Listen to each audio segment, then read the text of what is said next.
Hello, Jets fans, and welcome to another episode of Rich Sports Talk. Thank you so much for joining us here today. If you are new to the channel, make sure to bash that like and subscribe button. You can follow us on YouTube or wherever you can get your podcasts, Spreaker, Spotify, SoundCloud, all of the above.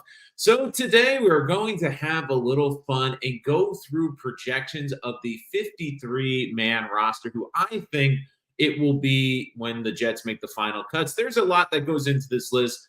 For those eagle-eyed viewers, if you are counting, it isn't a perfect 53, and I explain why. Again, a lot of this is based off of day one. There's a couple of injuries hanging over the team. So I have it to about 55, but I'm going to make sure to do some precursors to some of the people on this roster, not on this roster, and how the Jets can do some roster gymnastics before week one. So again, for those of you counting on your fingers and toes and going, wait a minute, that doesn't have the 53. That is why, but it is pretty darn close. The other caveats, too, I will also be looking at the practice squad. So, for those of you who don't know, on the practice squad, each team this year is getting what's called 4 priority spots, which means these are 4 players that it's very difficult to get off the practice squad and protected. I have highlighted a couple who I think are going to fit into that prioritized role, who the Jets want to put that protection on. There's going to be a couple that will make the practice squad that will be open season, who I think could be out of there. But there is a lot to get into, so let's dive right into it. And of course, make sure to give us your comments after the video and the podcast. But also, if you're here during the live stream, let us know what you think, who you think should make the roster. Do you agree with some of these decisions or not? But let us dive right into it as we get into the quarterback room. So for the quarterbacks, I have 2 on the roster. It's going to be Aaron Rodgers and Tyrod Taylor. I think that's pretty obvious. Jordan Travis are going to put on the IR, so you're not going to see him until at least later this season. Now, I think Martinez and both these quarterbacks could make the practice squad. Maybe the Jets only carry one. But for the time being, one's going to probably be on the practice squad as that hybrid quarterback. I'm guessing it's probably going to be Martinez, but it's really a coin flip and could be decided in last game. But the Jets will still have 2 quarterbacks, Rodgers and Taylor. So now let's get to the running backs, which there's been a lot of debate on. But to start the season, I have the Jets with 4 running backs: Breece Hall, Braylon Allen, Isaiah Davis, and Izzy Abanikanda. So with Izzy is really the outlier. He's one of these players on this list that I want to talk about. I could see Izzy being a player that doesn't make the final roster. He could be one of the final roster cuts. He could be someone the Jets try to stash on the practice squad. But if he is on the practice squad, a part of me doesn't think he's going to be one of the protected players. So if he does go to the practice squad, I could see a team signing Izzy potentially. But with the Jets' new power run scheme, with the fact that they want to run the ball so much, I think they're going to at least start the season with 4 running backs. They want to keep Izzy in the rotation. Having him on the roster opens up the practice squad because I think it's one of those weird situations where I don't think the Jets necessarily want to put him under the protected players, but if they put him on the practice squad, he might get picked up by another team. Overall, I think Izzy's shown some nice bursts over the last 2 preseason games. And while it is a little tricky to carry 4 running backs with as much receiving as Hall and Davis are going to get, I think Izzy on this roster makes a lot of sense. But it's one of those caveats. If he's on this roster, or doesn't make this roster, I should say, I would not be surprised. Next, we have the tight ends. I have Conklin, Rucker, and Yeboah. Yeboah makes this team because he's been playing fullback. I think they keep him on this team. Now, Firkser has been one of those people who's on the bubble. I think Yeboah's flexibility could play in. I also wouldn't be surprised as this is a position where you see the Jets maybe carry 4 players and 3 running backs, and this is kind of like a mix and match. I think the wide receiver, running backs, and the tight ends are going to vary based on the position. And I know it says 4 in there. That's a bit of a typo, so it should be 3. But for me, I think it's one of those things where it could depend on the personnel, the game plan. If they're looking to run the ball a little bit more, maybe they carry the additional tight end. Again, a lot of this has to do with the roster gymnastics. You'll see with the offensive line, I'll make a mention of this, but when I mention the offensive line, it opens up another position. I could see them using a tight end, an extra tight end, or wide receiver. For wide receiver, I have 6. Now, there are 7 players on the list, so let me explain. Garrett Wilson's obvious. Mike Williams is on this list. However, with health, it looks like he's still on the bike. We've seen him a little bit in practice. Will he be a full go week 1? He could potentially be a healthy scratch. So if that is the case, I think it could open up the roster for another position. Again, depending on the game plan, could they carry an extra receiver? But we know the top 5. It's going to be Wilson, Williams, Corley, Lazard, and Gibson. Now, I have Earl Charles making the team because, again, he's been on the special teams. He's some of this coaching staff really values in the special teams. Now, I have Brownlee there because I think he makes the practice squad. Almost could see him as one of the protected practice squad players as well. But it also depends on the first week. If Williams is a healthy scratch, Brownlee, I think, makes the team to take his spot. But I do think they're going to kind of keep this rotation of 7 wide receivers, but only dress 6 on the 53. But again, it comes down to a lot of roster gymnastics. That's why I have Brownlee as a practice squad or reserve, because a lot of it will come down to Williams' health week 1. But Brownlee, again, I think he started off with a great camp. I still think there's some upside with him.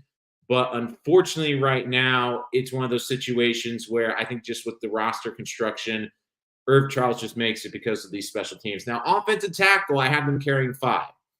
This could be a little bit of an asterisk. So I think they will carry 5, but dress 4 on game day. So you have Smith, Moses, Fashanu, and Warren. I think those are your 4. Mitchell's one of those interesting ones because Mitchell, I think they're going to keep because, again, they've invested 4th-round draft pick in him. I still think this coaching staff likes Mitchell, but I get this feeling on game day to open up an extra spot. They're going to sit Mitchell so they only carry 4 tackles, especially with Olu playing both the left and the right tackle position. Makes sense then only carry 4 tackles on game day. So again, even though I think Mitchell is technically on the roster, I think he will be healthy game day scratches or inactives just because of the situation. But don't forget this too. Mitchell also has shown the flexibility to play guard. So I wonder how much that enters the equation with him on this roster because, again, they want versatility. We know Warren can play both tackle positions. Olu can play both tackles. But Mitchell's ability to play guard, I'm fascinated to see in this last game. He's only played tackle, but could we see him in the last preseason game getting some more reps at guard? Which brings us to the interior offensive line. I think your top 3 are set, AVT, Simpson, and Timpman. Now, Schweitzer is the first backman. Xavier Newman, I think, makes this team because he's shown the ability that he's gotten better. He's a young offensive lineman. He's had a really good preseason. He's had a really good training camp. Has shown he can play center, can play the guard positions, and having that versatility is really incredible. It allows you to carry an extra. You can carry 1 less offensive lineman.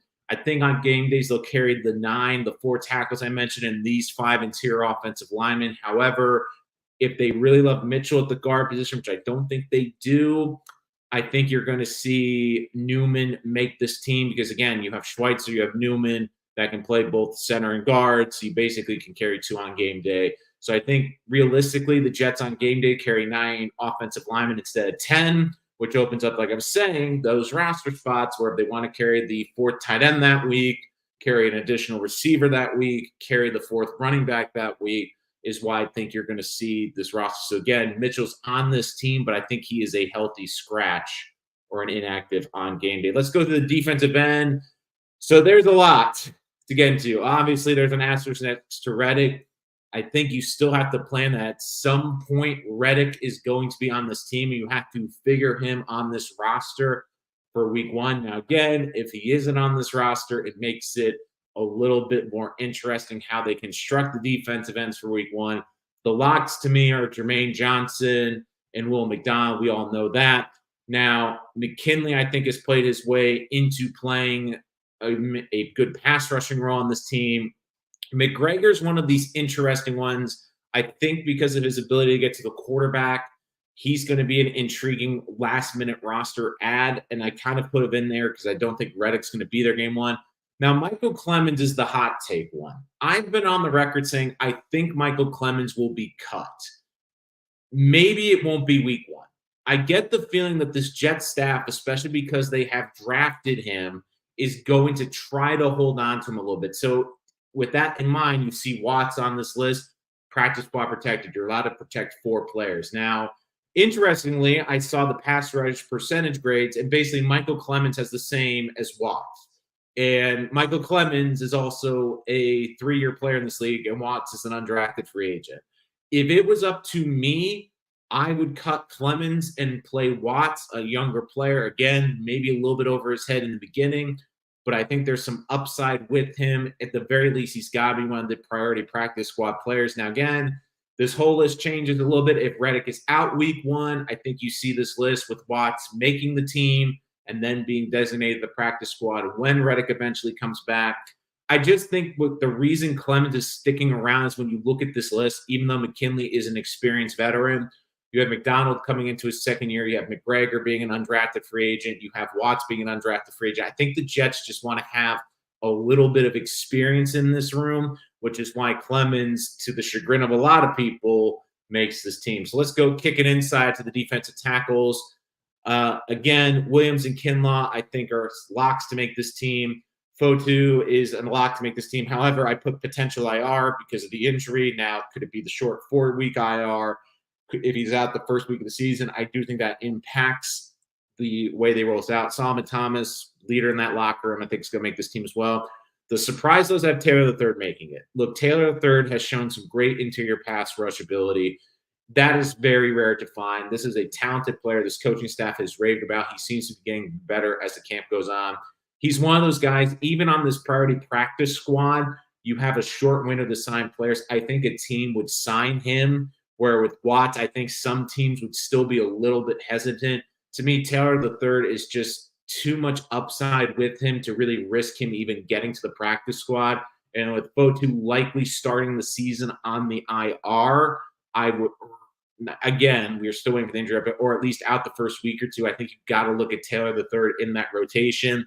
I had to go with the undrafted free agents. Again, I think one of the three is going to be on the outside looking in. Unfortunately, even though I love Watts, I think Watts is just a little bit outside just because of his pass rush ability.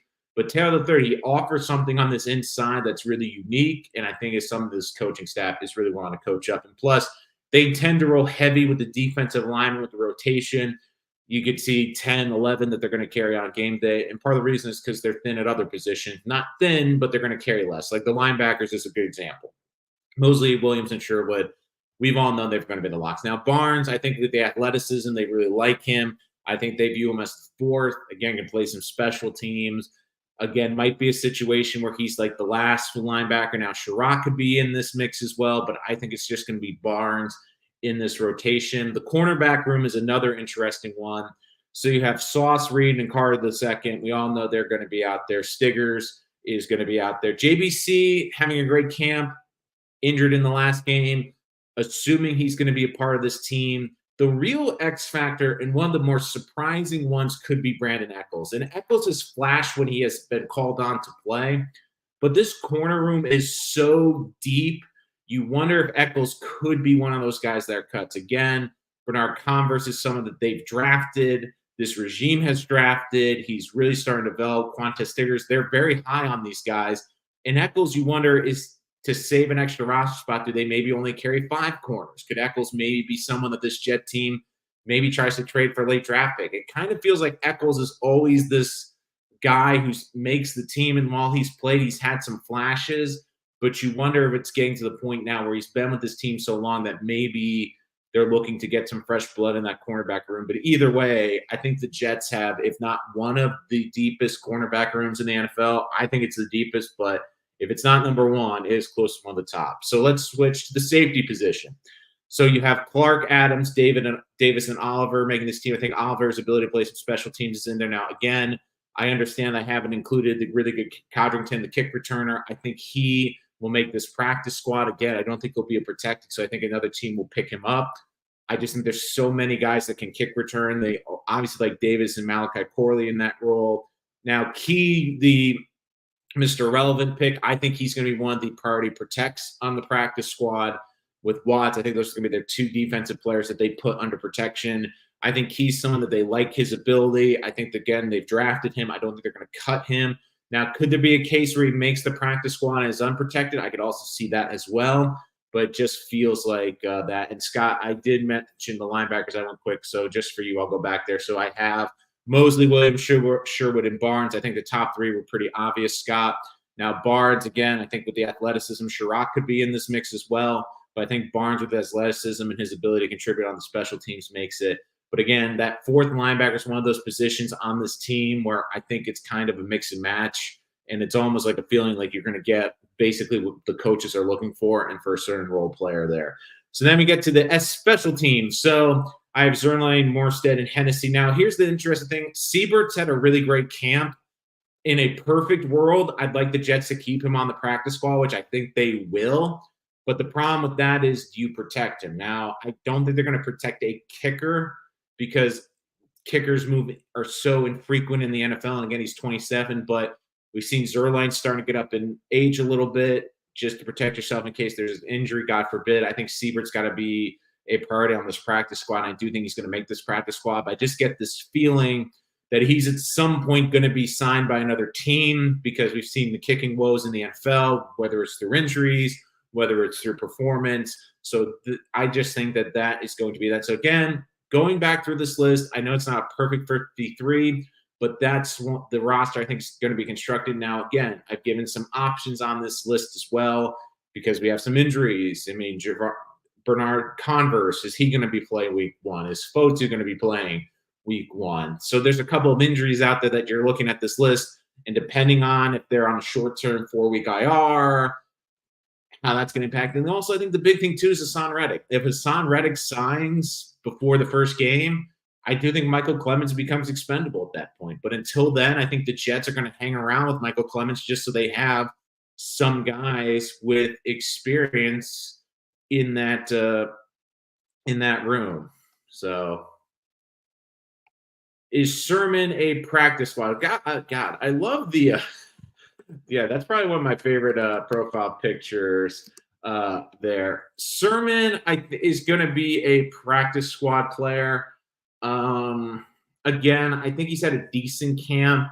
Like I mentioned on this list, a couple of the guys I think are a little bit higher priority on the practice squad. Like I mentioned, Eric Watts. I think Leonard Taylor III makes this team because they're afraid he's not going to clear the practice squad. I think McGregor makes this team. It's hard with Sermon because, again, the Jets only carry 4 linebackers. They already have 3. Now, the thing which helps Sermon, too, is I think he's had an okay camp, but he hasn't really stood out.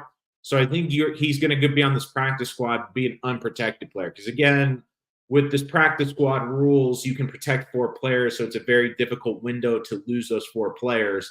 And in my opinion, I think that some of the guys are going to be Eric Watts on that list, who the Jets are not going to want to give up. I think he could be someone on that list, although he might be able to put down. Again, a lot of it comes down to research and guessing and reading the rest of the league, because I think teams would be intrigued by Watts as a defensive end.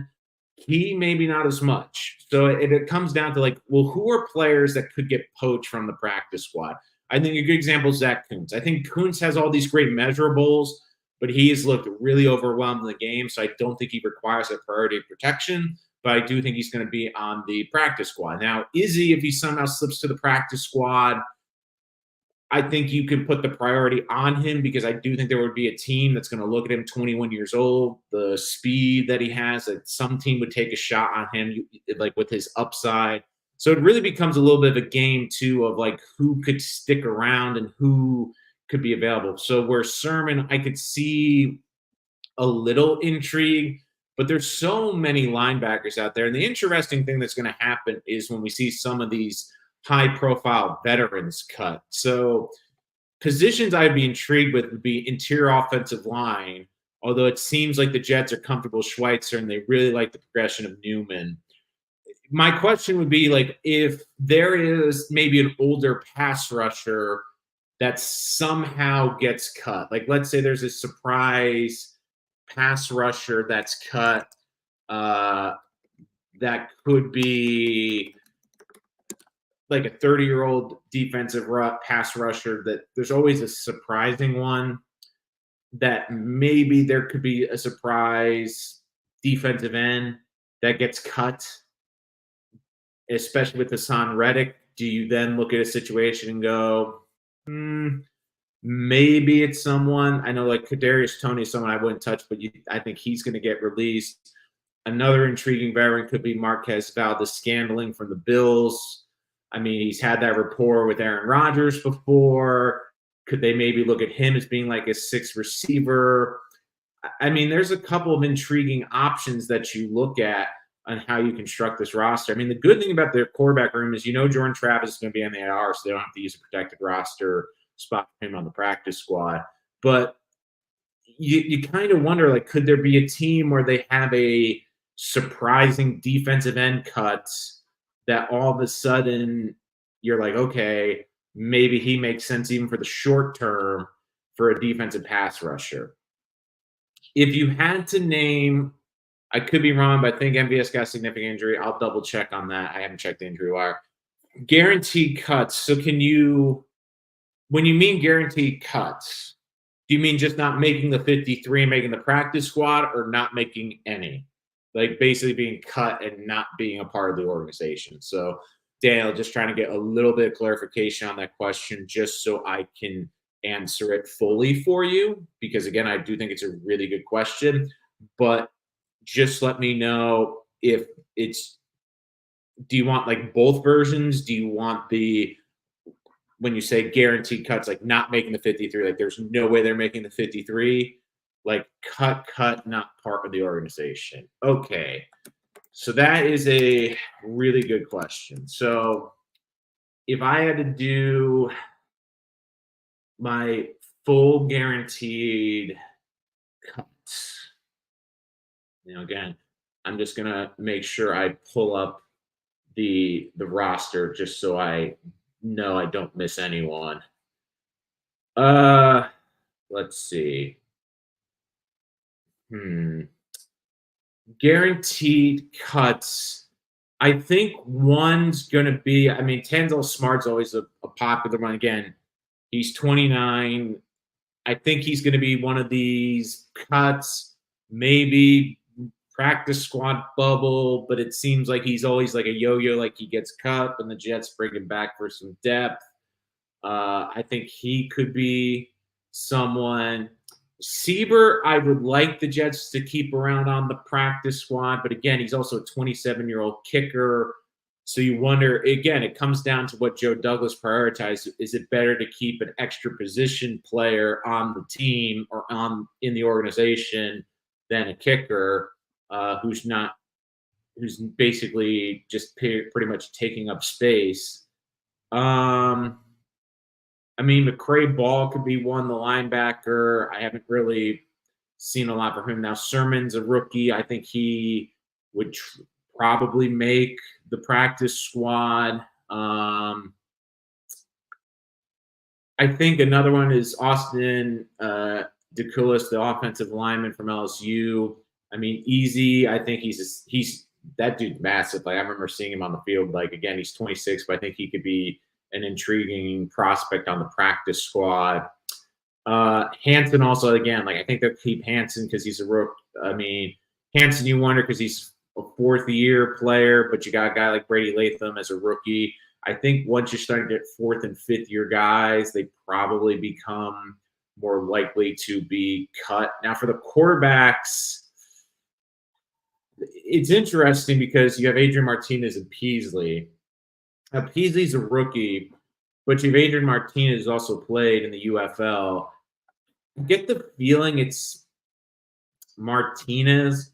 Another cut I think is going to happen too is going to be Valladay and Deion Jackson.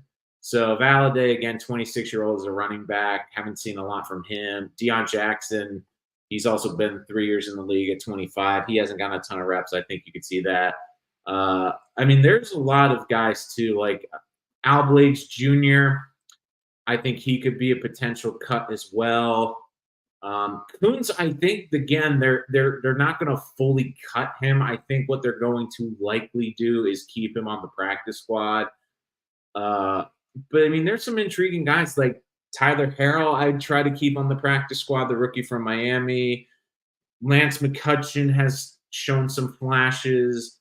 Again, 6'3", bigger receiver on the outside. So again, hopefully that answers your questions. But again, guys, please let us know if you have any questions. Let us know in the chat who you also should see there. Okay, just looked it up. Okay, thanks for that. It's one of those things like I mentioned the name and I thought in the back of my head, Daniel, I'm like, is he injured? Like I could have sworn I heard something, but again, try to keep that on there. Late here for Kev. Who do you classify as shocking to make the team compared to what you thought a few months ago? For me, it's gotta be someone onto your left. I think Newman's going to be a surprise because if you were to ask me a couple of months ago, again, if you're new to the channel, I've been a member of the Sign Connor McGovern fan club and banging the table, saying they need more depth, And then I've watched him this year in training camp, and I've watched him in the preseason. I'm saying, he looks pretty good. Like again, I know it's not against some of the starters, but he's got good hand placement. He's able to get up the field. He's able to pull. He can play the three positions. Maybe this is why the organization didn't feel the pressure to go get Connor McGovern because they really like this kid. And it's surprising because this Jets offensive line, like I'm starting to feel some good about the depth. And weirdly enough, I know Keith Carter has been the bane of a lot of people's existence, but I'm looking, maybe it's because they've added really great veteran tackles who have helped these young kids, but it seems like you're seeing progression. Like Carter Warren and Max Mitchell, I'm seeing some flashes. I mean, Newman's looked really good on the interior. Like he was someone if you were to ask me 3 months ago, Dane, I would have said he's a practice squad player. And I would have said he's a really nice practice squad player, but a practice squad player. Now I'm like, okay, I could see him being a really intriguing piece, but also a piece that might be valuable at points this year as well. I think some surprise cuts would be like, let's say, Max Mitchell, although I doubt that would happen. Again, I also mentioned on the last episode, I think Mitchell's too valuable because he's shown he can play tackle and guard in this league. And like if the Jets, again, with the history they've had with health, I would keep as many offensive linemen as you can. But if there's some scenario where this offensive line's healthy around the trade deadline and you don't believe in Mitchell and Olu and Warren are your long-term tackles, like I would dangle Mitchell as a part of a trade piece. Like if you're going to let's play hypothetical, try to trade for Davante Adams, maybe instead of trading just a really high pick, you can get away with dangling an offensive lineman and a mid-round pick to the Raiders. Or if you need a pass rusher, which might be the case at some point this season, depending on how the Reddick situation goes, it's a little trade chip, especially for a team that maybe they've lost an offensive lineman and are trying to protect a young quarterback. Like that could be a very intriguing piece to potentially move at some point this season. Other guys to make this team, completely shocked to make it. Quantas, I thought was going to make this team. The rookies, I all thought were going to make this team. Izzy, I still felt I wouldn't be shocked if he was cut. Again, it would feel a little odd to give up on a player that's young, this early in his career. So I doubt they're going to cut him or at least just full out release him. I mean, I was kind of hoping maybe a little bit more from Brownlee. Trying to think in the defensive room as well. I think Michael Clemens is also someone too. Like it almost just felt like a conclusion Michael Clemens was going to be on this team. And now we're at a point where I still think he's going to make this team, but I don't think it's as locked in stone as we said. Like I said, if Hassan Reddick decides before game one,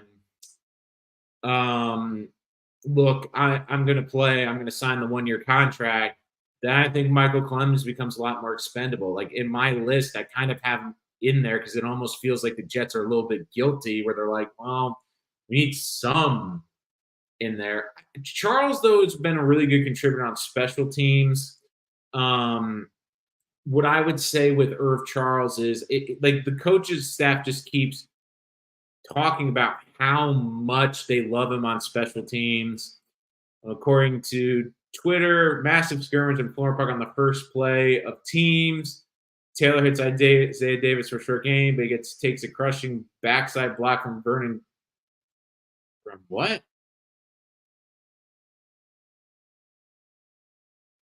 Goal staff. I had to look at Vernon Golston. I'm like, wait a minute, is that the Vernon Golston? But it's not. Oh my god, that's a little bit crazy. So, and the other thing too is like another guy I would keep on this. Another reason why I think you also got to look at McKinley over Clemens is McKinley's been in the league longer, but he's still technically 2 years younger than Michael Clemens, which a bit is also a bit horrifying too when you really think about it. So, I mean, I think that's very interesting. Uh, McKinley and Eric Watts, of course, I'm just watching the tape right now a little bit. So, side note, if we let Hassan get his contract, it set precedent for other players to be brats too. Uh, Look, the thing though is he's such a good player. My thing, Kev, is I think the Jets are looking at this as a rental. I think what they're going to do is give him a 1-year contract. If they give him a long-term deal, I think I could agree with them. I really think it's going to be a 1-year contract. Let's get through the season. Worst case scenario, play well for us, but you want to leave. You hit the free agency market and then the year. So, and the Jets get then a compensation back, third round pick. The Jets are giving up a third round pick in 2 years. And basically, if Reddick is great, the Eagles maybe get a second round pick out of it, but that means the Jets are a really good team. But you still get back a third round pick in compensation sense with another team. So again, so Oliver can gun Stiggers and Eccles. Yeah, Charles. Again, it's just going off what the coaching staff has said. Oliver, again, like if he makes his team, that makes a lot of sense. Stiggers and Eccles. Eccles is one I could, and you go back to your spread, I could see Eccles being cut because, again, I don't know what his practice squad eligibility is because he's been in the league so long. And it's clear the Jets really love Stiggers. It's clear they really like Bernard Converse and their younger players who are under longer contractual control. I could see that being a situation. The thing, though, too, is how they want to make up the receiving room. So if Charles isn't there, I think Brownlee makes a lot of sense because then with Brownlee, you get another big body on the outside. But then also, did the Jets look to then, instead of adding Brownlee as the receiver, do they look to add Firkser as a fourth tight end? And again, I think it depends on the game plan every week. Some weeks I think the Jets are going to roll with 3 tight ends, some with 4. Some weeks they're going to roll with 5 receivers, some weeks with 6, maybe 1 week with 7. I think it all depends on who they're playing, what the game plan is. So I get what you're saying, but I mean, Brownlee too has shown flashes. A part of me also wonders too if the Jets are kind of also maybe in a weird way hoping another veteran receiver maybe gets cut in these veteran stages. Like again, like maybe there's someone that they think could come in to be a plug and play player. I mean, don't forget, they brought in Jarvis Landry for a workout for the slot receiver position. So that it's clear that they are looking at every option that they can get out there as well. Funny how Newman keeps being brought up as a solid backup center. I think he's shown that he's shown a lot of improvement. I think that, again, if you were to put a gun to my head, would I feel a lot more comfortable with Connor McGovern on this team? Absolutely. But at the same time, I think you see a young player that's under contractual control and someone that's improving. There's no perfect solution. I don't think that there's no perfect backup right now for the Jets. Like in terms of you just look at this whole roster. I just think Newman deserves an opportunity. And I get where Dano is saying, where I've been pounding it for AVT insurance and interior. I get this feeling if you had an injury like that, McGovern would be a call that they'd get him in here. But look, I think that they are, for whatever reason, you might agree with me or disagree, but they really seem comfortable with him being a center and with Schweitzer. Now, again, personally, I'd rather have McGovern over Schweitzer, but that's just my opinion. Hunt, I think, is going to be on the practice squad. Charles, I could see him being one of the cuts. Brownlee's an intriguing one, again, because of his size and his ability to play the outside receiver. Another interesting development, too, is I thought that was interesting that Corey Davis was talking with the Bills. So I think that something's kind of happened between Corey Davis and the Jets. They haven't said it. what I remember was that it's been a weird off season with Davis because, again, he retired from football, which, again, every player has every right to do. If they don't feel a love for the game, they shouldn't be risking their bodies and their health out there if they don't feel comfortable playing. So I had no problem with him retiring, but it's been a funny off season because then it comes out that he's thinking about coming back. Then it's, well, we think he's going to come back to the Jets, which creates some excitement. And then it kind of turned into, well, maybe not. It seems like he wants to come back, but play closer to his family with Tennessee, where he was originally. Okay, now it's, well, he's now talking to the Bills. Like it kind of feels like, and again, I don't know the full story. Corey Davis is kind of, I think he's in and out. I don't think he's really committed to coming back. I think he's kind of testing the waters and seeing what's out there. And if it's a really great offer, he'll come back, or if he really feels it's a good situation. But right now, I just don't see him being someone that really comes back. So let's see. Why can't Connor be re-signed? I think he should be. I think the problem then, Adam, is what they do with this construction. So if they, let's play the game, they sign McGovern. So now you have Xavier Newman. Now, do you want Xavier Newman to be a priority on the practice squad where it's hard for other teams to sign him? Because I get again, offensive linemen are really hard to find. And I think what the Jets are afraid of is maybe maybe they feel McGovern's will get a little bit long in the tooth and they're getting rid of him a year early rather than a year late, or they don't think he's up to playing that many games. And they're afraid, like, if they put him out there for a long period of time, he's going to get exposed. This is, again, what they might be thinking. And then in the process, you lose off the practice squad a young, versatile offensive lineman that you've developed that can play three positions to another team. Again, it's not a perfect world, but I think that's what their thinking might be. Now, again, if there's an injury, God forbid, and you lose an interior offensive lineman for a significant amount of time, I do think that they would be open to bringing him back there. Think Seaberg land as the seventh. It's intriguing. I like the way you think, Daniel, but I think Brandon Eccles might get you sixth or seventh. I think he's a better trade chip at this point. I would say no, because kickers are kind of funny in the NFL. Again, he's had a good camp, but I feel like teams, the way they look at the special teams, especially if the kicking position is that much of a hole, that they'll look at tryouts. They'll try to bring in people off the street. And I think that they look at the Jets going, well, I don't think the Jets have a lot of leverage because they know Zuerlein's the starting kicker.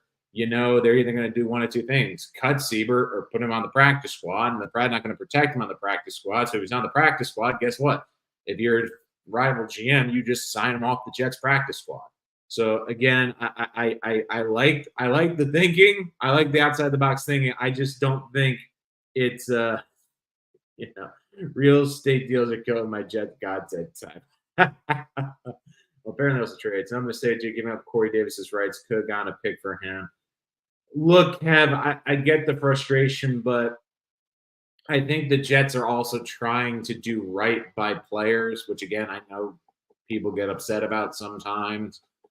I think the other thing, too, is they're trying to also change the culture and try to make the Jets a more intriguing place to play. And I think a lot of Jets players have appreciated that. I think the one person that doesn't is Haason Reddick. But, it's one of those situations where, again, I get why people are frustrated and they let go of Corey Davis's rights. But I think the way the Jets look at it is, if this player really doesn't want to be here and really doesn't – I also think part of it, too, is I think that the Jets got rid of those contractual rights because, this guy retired from them, and I kind of wonder if it's because they're worried about basically is he interested in playing?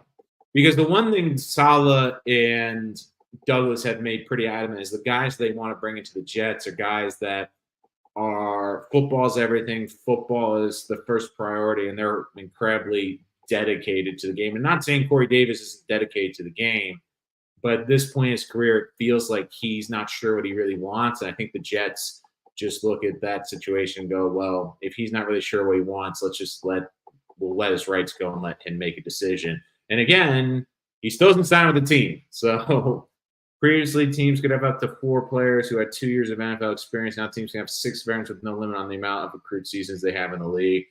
Yeah, because they keep changing that. So I also know you can have the 4 protected players, 6 veterans with no limit to the amount of accrued seasons. So, but again, the game also becomes who would be desirable off the practice squad.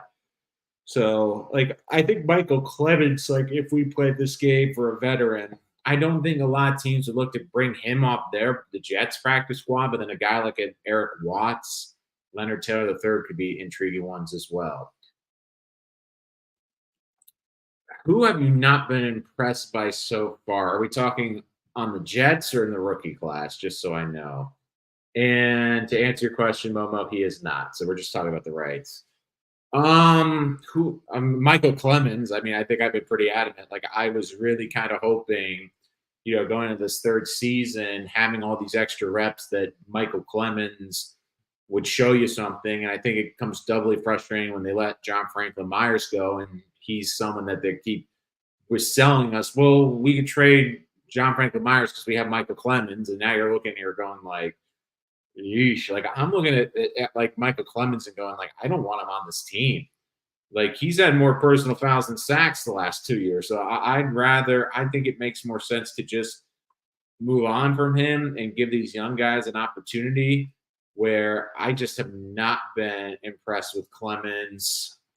It's also hard too because it's the preseason. Who else have I not been really impressed with? It's hard on the offense because, again, these 2 games they've gone with camp arms. I mean, both those guys are not going to be starting in the NFL likely this year, so it's a little hard to judge the wide receivers. I was hoping a little bit more from Izzy, just because, again, I think he needs like a big splash play. Again, I don't think he's been bad, but when you drafted him, you were hoping for a home run hitter, and see him going against 3rd teams and guys that aren't going to be playing in the NFL. Like, not even like a big, like just a 15, 20-yard scamper or taking the ball in the open space and making a big play. I think that is something I was really hoping to see from Izzy. I see you asked about Lazard. Lazard hasn't really been playing, although he's been up and down practice. He either has a great practice or drops everything. So I do remember when I went to the first Jets preseason game, the big thing I was looking for when I saw Lazard on the sideline was, does he have the soccer ball? Okay, Alex. Can we get any pick for Izzy? I doubt it, just because, Kev, the way running backs are valued. Like, if he had done something in the league, I think maybe, but it almost feels like teams also look at this and go, probably this is how teams also evaluate too. They look at guys who are going to be on the practice squad, and maybe there's a team that let's play a game like there's a team that likes Izzy, but they see that Izzy's the 4th running back, and maybe they go, we like him, but why give up a trade when maybe 1 week the Jets have to put him on the practice squad to do the roster? And let's say the Jets do it 1 week and Izzy's there and they sign him for nothing. They sign him to a contract and basically they don't have to give up anything. The only players I think, like, when we're talking trade value, like, you have to look at, like, can they make some sort of an impact? Brandon Eccles, to me, maybe because he's had flash plays and a couple big interceptions in the NFL. If a team's desperate at corner, that might be one guy I could see with value, but especially because the Jets are just so deep at that position. They're not going to trade any of the defensive linemen. They're too valuable. Offensive line, like I said, you're not trading anything because, again, their health history. Tight end, no. Wide receiver, again, there's so many wide receivers in the NFL. I think teams are just would rather take their chances on the waiver wire or the practice squad than trying to trade for like a 5th or 6th receiver. Yeah, but I really don't think you're going to get anything for Izzy. The only way it would work is if you trade two problems. Like Izzy isn't working for the Jets. The only other thing is if you trade Izzy for uh, another guy for another team that's been a disappointment, and you're just hoping maybe a change of scenery will help. Like that's the only way I could see that. Clark's going to be a starting safety for this team. You know, he's coming off the injury from last year, missed all of last season. I think, he'll be with Adams, and then you'll see Ashton Davis being the third safety or kind of that fill-in safety as well. So, I mean, it'll be interesting. We got a lot of interesting joint practices this week with the Giants and Jets. I mean, Malik Neighbors versus Sauce would be a fun matchup. Watching these really good pass rushers for the Giants against the Jets offensive line. I'm really curious to see how the Jets do against the interior offensive line because, again, I do think that the Jets have a good interior pass rush. But I'll be fascinated because I do think that's the weakness on the Giants' offensive line is their interior. I think their tackles are a lot better. But I'm really interested to see how they're doing. Again, a lot of veterans not practicing today, including Aaron Rodgers, kind of a rest day. They're doing a really light day. Malachi Corley getting a lot of works today. Again, I get it. They're really doing a good job of protecting their players before that. Although it's funny, though, the whole Matthew Judon status yesterday. The Falcons don't know me as a football player. They know my history, so I can't demand something I haven't worked for, which I think every Jet fan retweeted yesterday saying, so this is maybe they should have invited Hassan Reddick to do that. I don't know, Momo. I think the hope is he will be. I think he's closer than Fatu, who again, and Bernard Converse, who seem to have injuries, which again will end their preseason. The question will be, are they ready for week one? I think is the big question for them. And I think that's going to be the big question for a lot of them. But again, guys, for those of you just joining us, would love to hear what you guys have to say, who you think should make this roster. Do you agree with some of my roster construction? Do you not agree?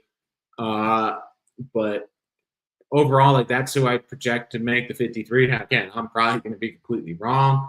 It'll be interesting to see again injuries this week, injuries in the Giants game, seeing how this team. But I also think the roster construction will tell us a lot about where they view this team, like how close they may view the Reddick negotiations or how far apart they are, how they view their offensive linemen, how they view the development of certain players, how they're going to approach the game. Are they going to be more of a heavy run scheme with extra tight ends and extra running backs? Are they going to look to throw it all over the yard with extra wide receivers? There's a lot that goes into this as well. But I think that, again, Momo mentions this. I'll be really brief on the rag deal because I know this is something a lot of Jets fans about. I think it gets done at some point. It's too much for both parties to lose. I could see a scenario where May doesn't play week one.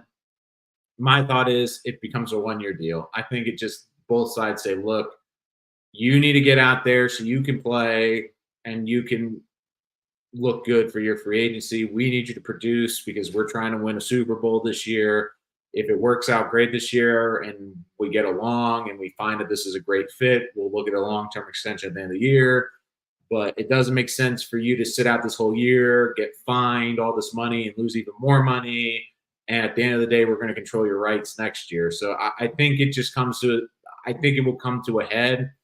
It's kind of like the leverage right now. Like I said, the second preseason game probably didn't help the Jets leverage that Michael Clemens doesn't look good out there. I think that's what the Reddick camp is looking at. The Jets don't have great defensive end depth right now. The Jets are looking at this saying we still have a really great defense. We don't have outside of the 49ers. We have a bit of a light schedule in the early going. So again, I think it comes down to who blinks. And look at the Jets are off to a great start. Greg realizes I'm not making any money and I need to play. But again, like it's just funny because it's, like my favorite thing too is it's like, it's the Jets where, like the Falcons trade for Judon and Judon doesn't get a contract, but everyone crushes the Jets because, like Hassan Reddick's such a great player and you've seen his track record and he needs to go out there and play. It's just such a freaking mess. I tend to side with the Jets on this more than Hassan because the way it seems like a trade, again, it's a lot of he said, they said. I think if Hassan Reddick had shown up to all these workouts, not even participate, but if he's shown up to the building and just been there and showed good faith as a teammate, I think it would look a lot worse for the Jets because then it's like, well, he's been there. He's been with his teammates. He's been talking to his teammates. I mean, Hassan's not met his teammates. It's basically a hired gun right now. And I think it doesn't look good when, I get where the Jets are coming from. Like they want him to participate and be in the building. And I think it would mean a lot more that he's there. But the fact that he's not there, when you see even guys like Brandon Ayuk and Matthew Judon, like they weren't getting paid. They were holding in, which meant, yeah, they're not participating, but they're at the practice, they're at the games, they're still a part of the team. So, that's what I think. Daniel Murphy. Again, I think they really like Quantez Stiggers too, and Bernard Converse. So again, it is curious, like, if they feel those guys can play in the slot? But it also comes down to, do they want to carry 5 or 6 corners on game day? But we have gone through the Jets 53-man roster prediction. We, of course, will have more content. We'll have all the latest on Hassan Reddick. If that situation ever gets figured out, we will be doing a game preview, Giants and Jets, before the Giants and Jets game for the final preseason game. And, of course, afterward, we will be giving you our analysis of all that. So make sure you hit that like and subscribe button so you don't miss any of that content. But again, guys, thank you so much for joining us here today. Make sure to hit that like and subscribe button. And if you're new to the channel, make sure to check us out all of our podcasting, wherever podcasts are available if you couldn't make the live show today. And if you feel like you had a great question or an idea for a video, make sure to put it in the comments. We will make sure to read all of them. But until next time, I'm Nolan Rich, and this is Rich Sports Talk.